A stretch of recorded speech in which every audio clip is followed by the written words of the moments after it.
So ang social worker ay isang profession, no? We uplift human well-being, no?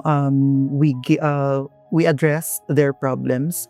Hindi lang naman yung problema, kumbaga bukod dun sa problema, mas kina-assess namin yung ugat ng problema nila. And with that, kung ano man yung ugat ng problema nila, binibigyan namin sila ng intervention, mapa-legal counseling man to, or counseling when it comes to their mental health, shelter or financial aid. Kaming mga social worker, kami yung mga advocate. Kami yung mga case manager. We are the voice of the voiceless, ika nga nila. Mas pinapangalagaan namin at mas ina-empower namin yung mga vulnerable sectors. Kasi gusto namin na maalis sila doon sa mga nakasanayan nilang problema na pilit silang dinadarag ng sistema natin.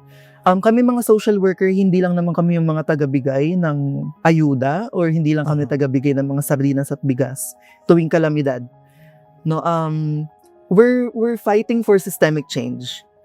Kasi naniniwala kami na hangga't may mahirap, hangga't may mga nasasaktan, hangga't may mga naabuso, there's still a problem with the system.